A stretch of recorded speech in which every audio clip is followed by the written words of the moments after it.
We grow up with a nearly unshakable belief. A good person is someone who always helps others. But in those late nights, caught between exhaustion and worry, have you ever asked yourself, am I doing the right thing? Or am I just turning myself into a reluctant lifeline for people who will never be grateful?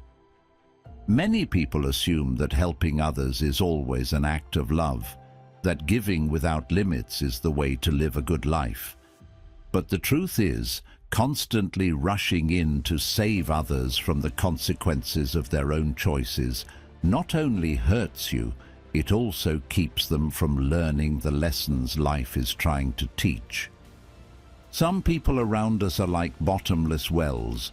No matter how much you give, it's never enough. They drain your energy and chip away at your peace of mind.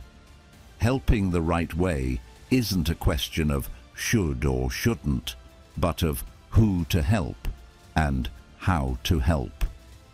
Marcus Aurelius once said, "Don't let the behavior of others destroy your inner peace." The Stoic philosopher's words remind us to face reality, to bravely protect our own energy and peace of mind by recognizing 6 types of dangerous people you shouldn't help, not to judge them, but to save yourself and to truly give them the opportunity to grow. Number 1. The perpetually ungrateful. Dealing with an ungrateful person is truly frustrating, but sometimes it's something we all have to go through. Maybe it's that colleague who's always asking for your help, but has never once said thank you. Or a friend who borrows money time and again, but never pays it back or even mentions it. Or maybe it's a family member who only makes more demands without ever acknowledging your sacrifices.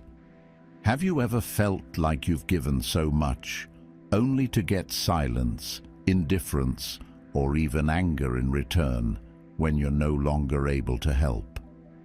Living in a society that values kindness, it's easy to fall into the trap of thinking we always have to help, never refuse, never complain, and even avoid setting boundaries for ourselves.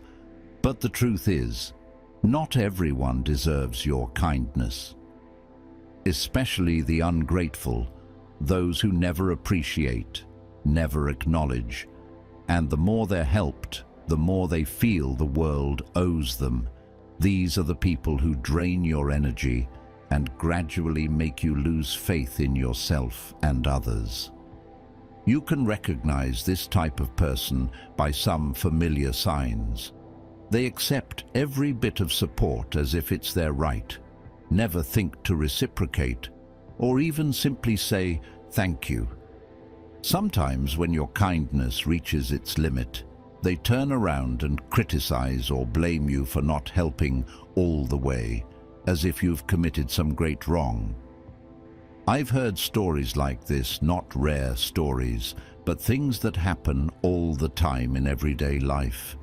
There was a man named John, just an ordinary office worker in Chicago, who didn't hesitate to open his doors when his old friend Mark fell on hard times.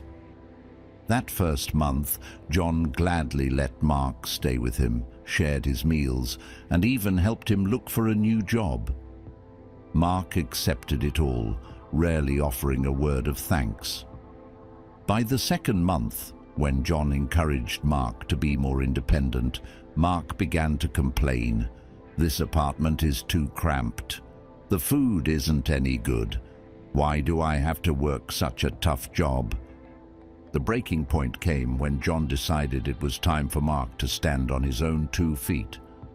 Mark got angry, accused John of turning his back, abandoning a friend in need, and cut off the friendship. In the end, all John was left with was emptiness and a hard-earned lesson. Kindness given to the ungrateful is like planting seeds in a bottomless pit. Why do ungrateful people hurt us so much? Because gratitude isn't just a simple courtesy, it's a true reflection of character. Grateful people see themselves as part of a bigger picture. They understand that every good thing that comes their way is a gift, not a given, and they appreciate even the smallest things. In contrast, the ungrateful live with a mindset that the world owes me. The more they receive, the more they demand, and the less satisfied they become. The irony is, the more they're given, the less they appreciate, because in their eyes, your help is nothing more than an obligation. They don't see your kindness, they see an opportunity to take advantage. They don't see generosity as a gift, but as a weakness to exploit. If you keep helping them, you're not building a healthy relationship or friendship.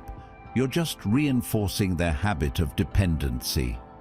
You might ask, but if I stop helping, am I being selfish? Am I losing my sense of humanity? This is where the philosophy of Stoicism brings clarity and inner freedom. Marcus Aurelius once reminded us, the tranquility that comes when you stop caring what they say, or think, or do, only what you do. Setting boundaries isn't selfish, it's protecting your own values, your energy, so you can continue doing good for the right people in the right way. Sometimes saying no isn't just saving yourself, it's giving the other person a chance to face the lesson life wants to teach them, because only when they experience the consequences will they truly grow up. You can start with small steps. Step 1. Listen to your feelings when you're around someone. Do you feel happy, relieved, or just exhausted and anxious? Step 2. Recognize relationships where it's all take and never give. Step 3. Have the courage to say no when you feel you're being taken advantage of, or when your kindness isn't appreciated. Step 4. Seek out people who are grateful, who know how to share, and build relationships based on mutual respect. And remember, helping others is a beautiful thing, but only when that help leads to growth and peace for both sides. Don't turn yourself into an endless supply for a bottomless well. Let every act of giving you be a real seed planted in fertile ground, so both you and the other person can grow through gratitude and responsibility. In the end, it's not about becoming cold. It's about being wise enough to know who truly needs support and who just wants to exploit. That's not just a way to save yourself, but also the only chance for the other person to wake up and grow once there's no one left to shield them from life's lessons. Number 2. The habitually wicked. When we talk about people who are forever ungrateful, it's easy to feel exhausted, always giving, but never receiving genuine appreciation in return. But if you think that's the limit of misplaced kindness, stop for a moment and think deeper. It's not just the ungrateful. There are those who make darkness their companion. If you've ever felt used by someone who didn't value you, you'll see how easy it is to fall into an even more dangerous spiral when you put your trust, compassion, and even your resources into the hands of people who not only lack gratitude, but who actively choose to do harm. They don't come to you seeking rescue, they come to continue their dangerous game. And you, whether you realize it or not, become a link in their chain of wrongdoing. We often like to use gentle words to explain things: misunderstanding, hard times. Everyone gets lost sometimes. But if you listen to yourself closely, if you're brave enough to face the truth, you'll realize that in this world, some people are not simply making mistakes. They know the line between right and wrong, and they cross it again and again, not by accident, but by choice. They turn lying, cheating, manipulating, and hurting others into a daily routine. In their world, darkness isn't ignorance, it's a deliberate choice. They aren't lost souls searching for the light. They are people who choose the shadows, even when the light is right in front of them. Brian's story is a prime example of confusing kindness with enabling evil. When Brian first entered the picture, friends saw someone who had stumbled and needed encouragement and support. One close friend gave everything, believing that just a bit more patience would lead to change. But every time Brian was helped, he used that trust to deceive, steal, or manipulate others for his own gain. He didn't just repeat his mistakes, he dragged friends into trouble, causing real harm. In the end, that friend realized he had become an accomplice, even cleaning up Brian's messes. At that point, kindness was no longer salvation. It had become permission for evil to grow. It's hard to admit this, especially for those who always want to believe in the good. Some say, everyone deserves another chance. But the truth is, not everyone wants to be saved, and not everyone wants to change. Bad people, those who turn wrongdoing into a way of life, aren't seeking redemption or remorse. They don't dwell on their mistakes. They don't come to you for lessons. They come for resources, protection, damage control, for more power, and to repeat their cycle. When you willingly shoulder their consequences, you're not giving them a chance to grow. You're just helping them avoid the confrontation with their own conscience. This is the greatest paradox of kindness. When it's misplaced, it becomes a shield that hides wrongdoing, letting the wrongdoer sink deeper into darkness. Many wisdom traditions, even those that speak of God, emphasize that light only comes to those who truly want it. God may be merciful, but people must take responsibility for their own choices. Helping someone grow is not about clearing every obstacle for them. It's about letting them face the results of their actions. You're not a savior, you're a human being with a heart and with limits. Setting boundaries with bad people isn't abandonment, it's self-respect, and it gives the other person the space to learn their own life lessons. Stoic philosophy, in the words of Marcus Aurelius, reminds us of personal responsibility and the need for clarity in our relationships with others. When you recognize evil around you, remember, refusing to help is not shutting down your compassion. It's the only way to protect yourself from being pulled into darkness and truly give others the chance to wake up.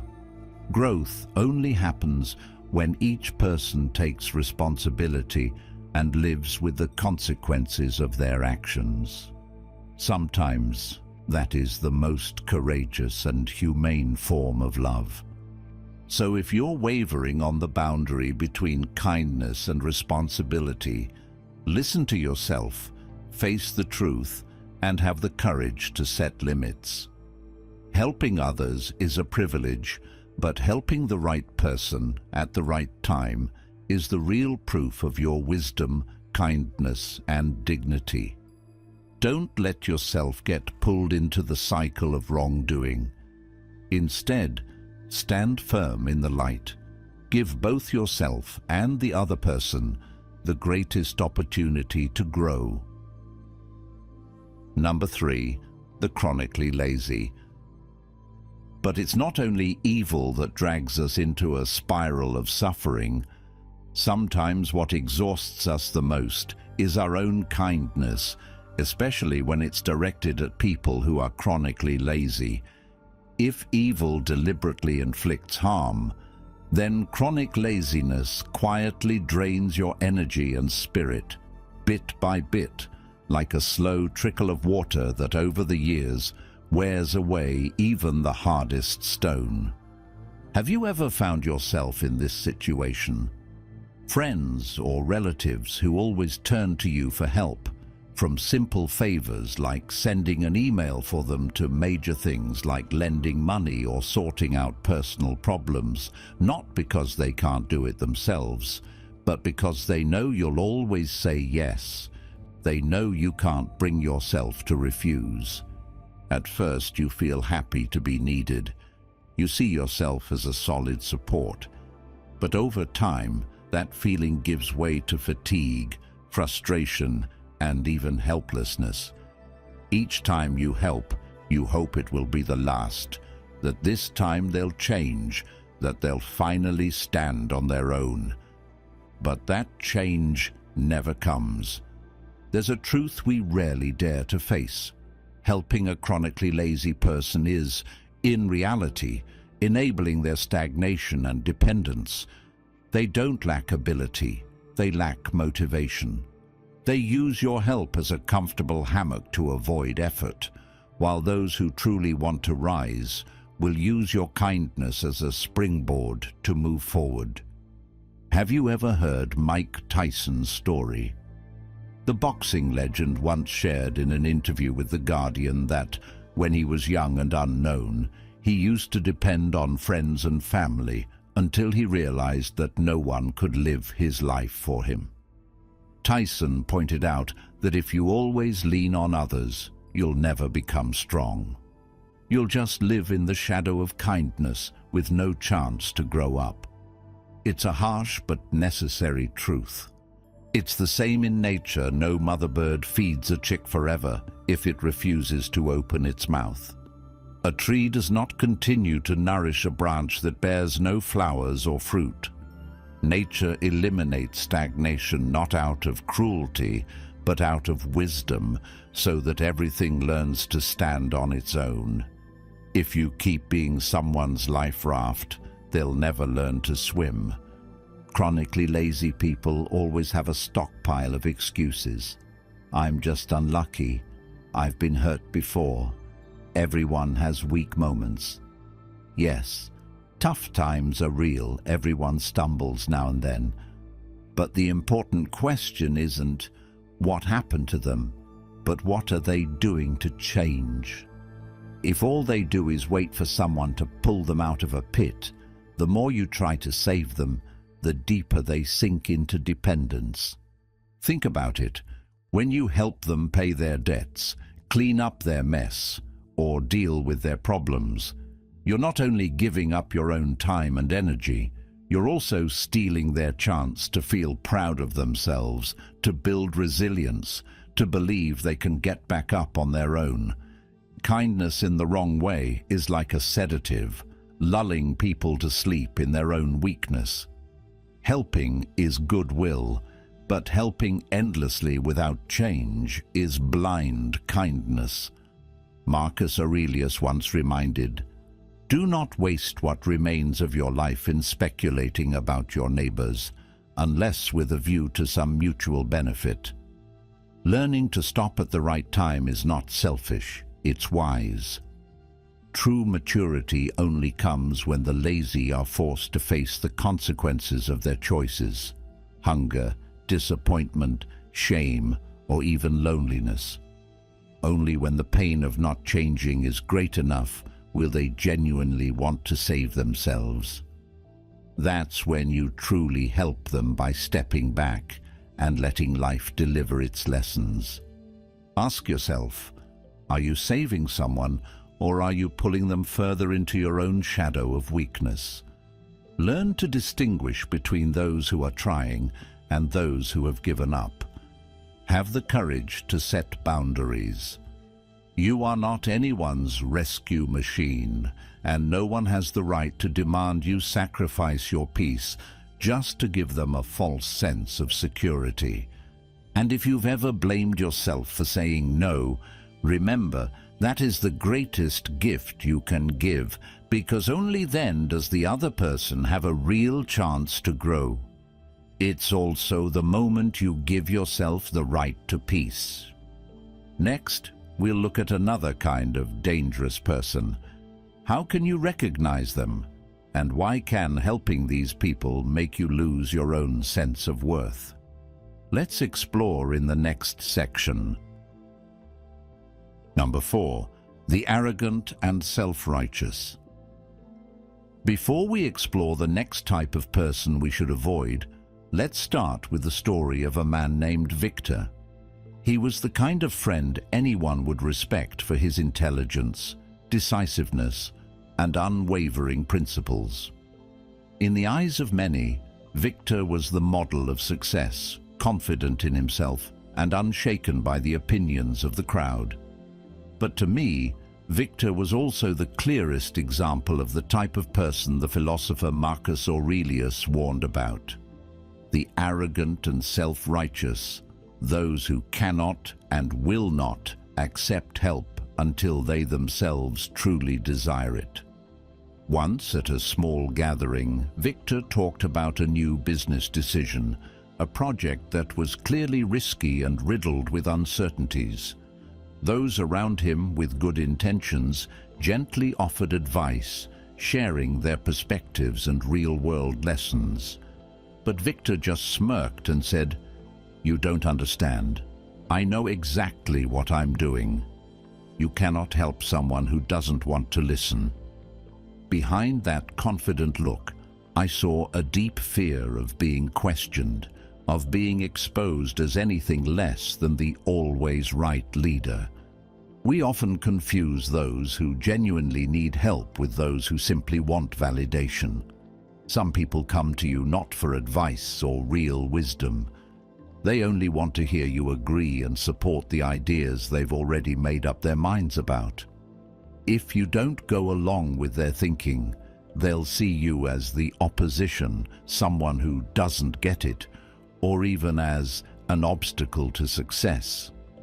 This isn't just about Victor, it's a common phenomenon at work, in families, even in the groups you're part of. The danger of the arrogant and self-righteous isn't that they lack knowledge. In fact, they often know a lot. The problem is that they have an excess of self-satisfaction, and that very satisfaction clouds every chance for growth.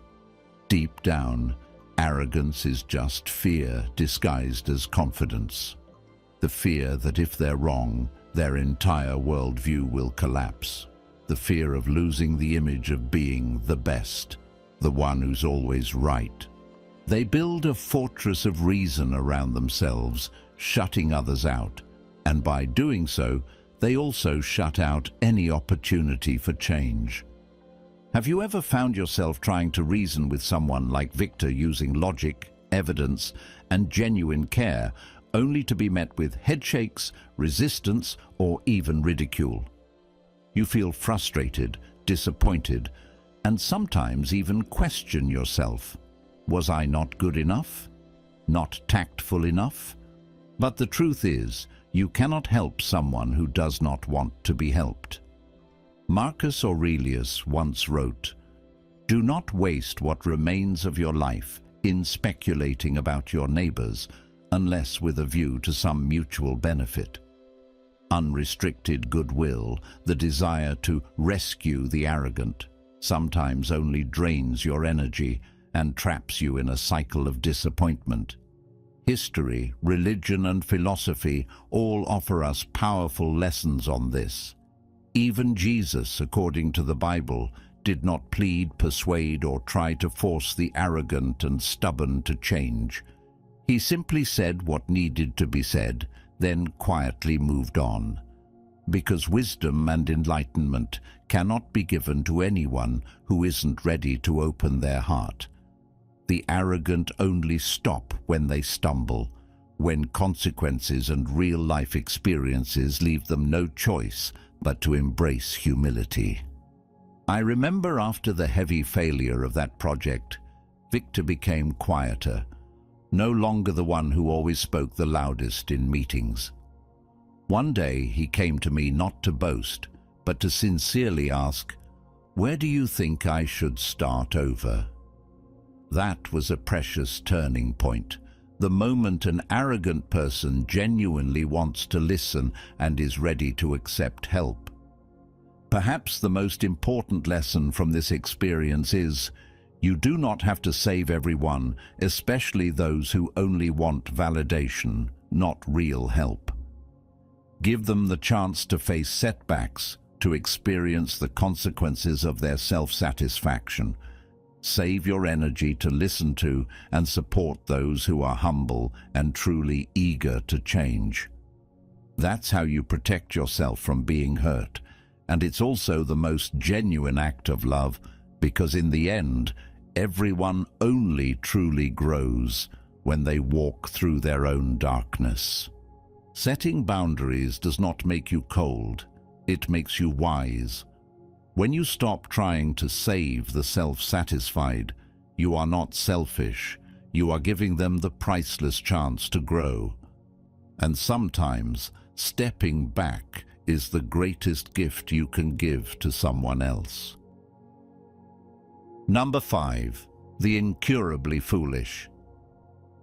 After all the run-ins with arrogant people, those who live inside a cage of self-satisfaction and never want to learn, you might think you've seen every challenge that kindness can face. But then, you encounter another type of person who leaves you even more bewildered. The hopelessly foolish. Have you ever repeated this familiar conversation? That person appears before you again, their face tired, their eyes filled with helplessness. They recount their latest troubles, being fired from work, losing money, a relationship just ended, or another conflict they've started. You listen, full of sympathy, reminding yourself to be generous and forgiving. And then, just like so many times before, you give advice, offer encouragement, maybe even stretch out your hand to help them one more time. But does anything change? The next time you see them stumble over the exact same mistake, showing no sign of learning.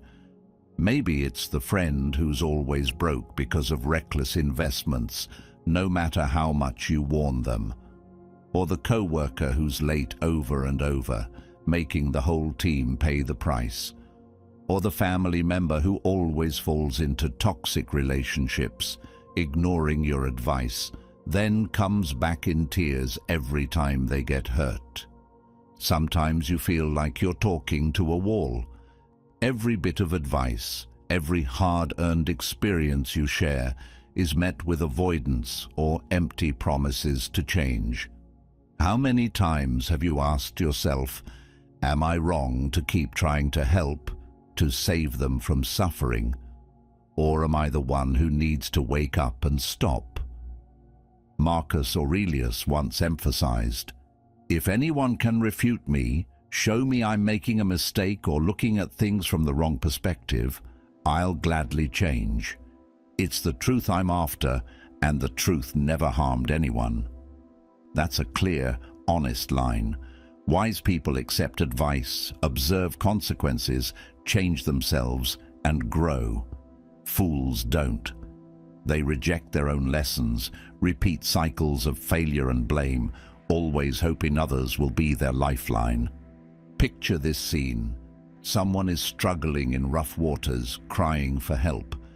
You throw them a life buoy, they see it but ignore it, or they grab on for a moment and then let go, continuing to flail, blaming you for not jumping in to save them. If you dive in, there's a good chance you'll both drown. This is the dangerous trap of trying to help the hopelessly foolish. The more you try, the deeper you get pulled into their spiral of suffering. Remember comedian Jim Carrey's story? When he first became famous, many old acquaintances came to him, sharing their struggles and asking for financial help. Carrey said, I realized that the more I gave them money, the messier their lives became. They never learned how to stand on their own, and I was left exhausted by the feeling of failure. That was the moment Carrey decided to stop to protect himself and to give others the chance to take responsibility for their own choices. So, what's the real solution? Don't rush to rescue someone who isn't truly ready to change. Hold on to your compassion, but stay clear-headed enough not to get pulled into the cycle of helping disappointment, helping again. Sometimes the greatest love is knowing when to step back, letting others hit their own limits, face their own consequences, and only then can they wake up and grow. You may feel cold for doing so, but remember, this is the wisdom of compassion. It's not about judging or looking down on anyone.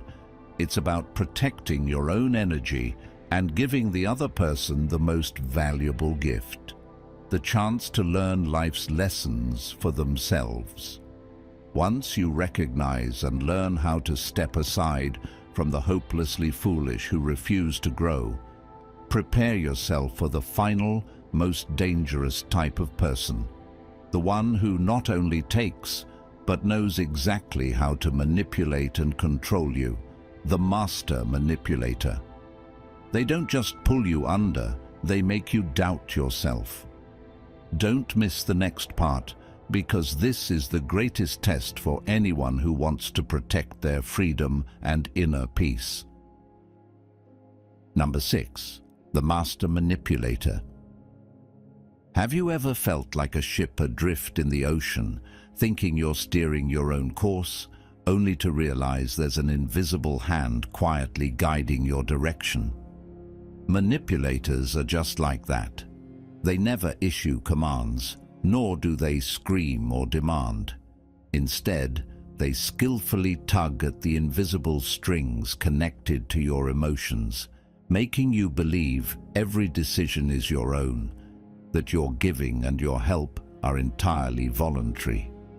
Perhaps you've met someone like this, a person who always shares endless tales of pain, wounds that only your kindness can possibly heal. They can play the victim or the hero, depending on the story they need you to hear. You find yourself feeling guilty for saying no, troubled if you don't comply. In truth, they never actually ask for your help. They simply plant in you a sense of responsibility, a weight you feel you must carry. Have you ever noticed how their stories change depending on who they're talking to? To one person, they're the betrayed victim. To another, they're the triumphant survivor. This inconsistency only becomes clear when you take a step back and look at the whole picture. But when you're caught in their story, all you feel is sympathy, an inability to turn your back. The harsh reality is this: when you're finally exhausted and decide to step away, they won't thank you or try to hold on. They'll just turn around and find someone else more vulnerable. Sometimes they'll speak ill of you, painting you as heartless for lacking compassion. They only show up when they need something and leave the moment you can't meet their demands. On the other side of life's table sits the unapologetic rebel. They know right from wrong, but they choose mistakes, and they do so deliberately. Maybe you've poured your heart into teaching them, given them chances, pleaded with them, even rescued them from the consequences of their choices, only to watch them repeat it all over again. Your patience is pushed to its absolute limit. Every time you save them, it only convinces them someone will always be there to clean up their mess. Is it wrong to believe in someone's potential, to hope for their change? There's nothing wrong with that. It's a sign of your compassion. But here's the truth: you cannot want someone to grow up more than they want it for themselves. You can't fight for someone's freedom if all they want is to escape. Sometimes your help is just a rotten plank that keeps them from getting wet for a while, but never teaches them how to swim. Marcus Aurelius once wrote, "The tranquility that comes when you stop caring what they say, or think, or do, only what you do." Stoicism doesn't teach us to be cold. It teaches us to see clearly. Not everyone deserves your energy, your time, your care, and not every act of help is truly good for the person receiving it. Kindness without wisdom only drains you and keeps others from ever growing up. Helping isn't just about giving, it's also about knowing your limits. Learn to distinguish who truly needs a hand and who is trying to pull you into an endless game of manipulation. When you choose to stop, it's not cruelty. It's your final gift to them, the right to take responsibility, the right to grow up. That is real compassion, not saving them, but allowing them to stumble and learn life's lessons for themselves. And when you find the courage to step back, you don't just save yourself from storms of emotion and exhaustion, you give the other person a rare chance, the opportunity to face themselves, to stand up on their own, to truly grow. Because real love in the end is knowing when to hold on and when to let go. We have identified together the 6 types of dangerous people that Marcus Aurelius advised us not to help. From the ungrateful and the manipulators, to the lazy, the arrogant, the cruel, and those rebellious souls who refuse to change. Each story, each type of person reminds us of the boundaries of kindness, that helping is not always an act of love, and that true love sometimes means letting go so others can experience, grow, and mature on their own. Perhaps you have seen yourself in moments of exhaustion, disappointment, or inner turmoil when you kept rescuing others without receiving anything in return except emotional depletion. Stoicism does not teach us to be rigid or cold. It teaches us to see life with clarity, calmness, and courage, to know when to walk alongside someone and when to step back. So, have you ever found yourself in any of these situations? Are you helping someone who, in truth, should be responsible for their own choices?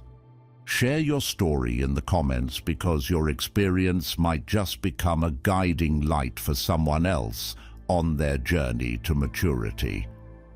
If you found value in today's lesson, like, share, and subscribe to the channel so you won't miss the next videos on Stoic philosophy. The journey to a resilient and peaceful life is always ahead, and I look forward to walking that path with you.